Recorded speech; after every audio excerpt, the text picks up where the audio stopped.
Hello दोस्तों, आप देख रहे हैं हॉरर हब, जहां हर कहानी में छुपा है एक राज और हर राज के पीछे होता है डर। तैयार हो जाओ, आज की कहानी शुरू करते हैं।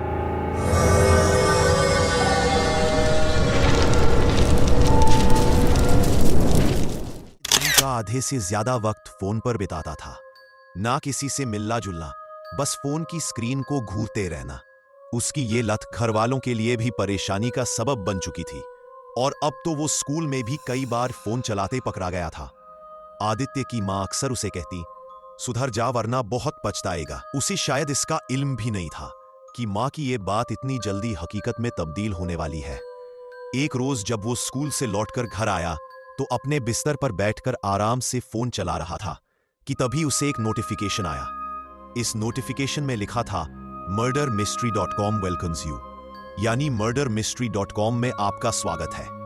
आदित्य ये नोटिफिकेशन देखकर बहुत डर गया, क्योंकि उसे अच्छी तरह याद था कि उसने कभी ऐसी कोई वेबसाइट अपने फोन में नहीं खोली।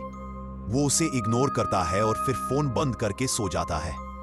रात को जब उसकी आंख खुलती है तो वो देखता है कि उसके फोन की स्क्रीन पूरी तरह से उस murdermystery.com की नोटिफिकेशन से भर चुकी है। उसे ये सब देखकर बहुत गुस्सा आता है। वो झुंझलाते हुए उस नोटिफिकेशन पर कैंसिल बटन दबाता है, मगर फौरन फोन हैंग हो जाता है। आदित्य अपना फोन रीस्टार्ट करता है।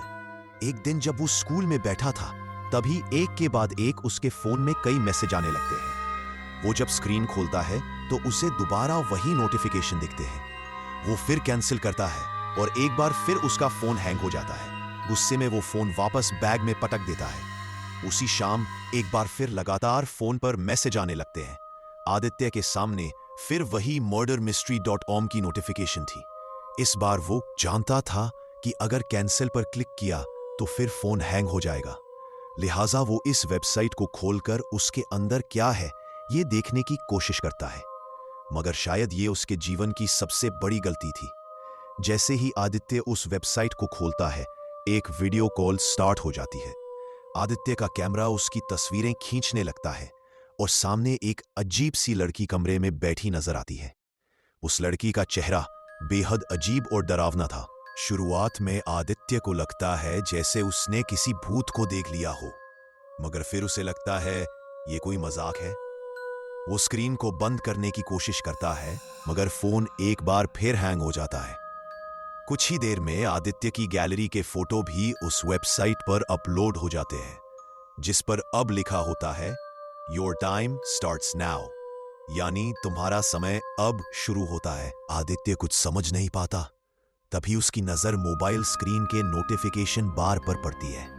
वहां एक टाइमर चालू था, जिसमें 48 घंटे का काउंटडाउन शुरू हो चुका था। साथ ही लिखा था, हवा में हवा समय अब हो जाता है, यानी मौत से पहले शेष घंटे। आदित्य के मन में डर तो था, मगर वो अब भी इन सब चीजों को सिर्फ मजाक के तौर पर ही देख रहा था। तभी अचानक स्क्रीन पर नजर आ रही वो लड़की हरकत करती है और तोड़ते हुए अपना चेहरा मोबाइल स्क्रीन के पास ले आती है। उसे करीब से देखते ही आदित्य के होश उड़ जाते हैं। वो वही लड़की थी जिसने कुछ महीने पहले आत्महत्या कर ली थी। आदित्य ने फौरन हाथ से मोबाइल छोड़ दिया। उसकी वो रात डर और सदमे में बीती। अगली सुबह स्कूल जाने से पहले उसने अपना फोन चेक किया। फोन पर लिखा था, 24 घंटे और बाकी है। वो दिन भी निकला। वो समझ नहीं पा रहा था कि किसे बताए इन सब चीजों के बारे में, मगर हिम्मत करके उसने अपनी दोस्त को सारी बात बताई। दोस्त ने सोचा कि आदित्य पागल हो गया है। बोली, वो लड़की जो कुछ महीने पहले ही मर चुकी है, वो वीडियो कॉल कैसे कर सकती है। यूं ही करते करते अगले दिन की शाम हो जाती है। अब टाइमर में सिर्फ 1 घंटे बाकी था। आदित्य डर गया था। उसने अपना लैपटॉप निकाला और इस वेबसाइट को हटाने या खुद को बचाने का तरीका ढूंढने लगा। काफी मशक्कत के बाद भी उसे कुछ हासिल नहीं हुआ।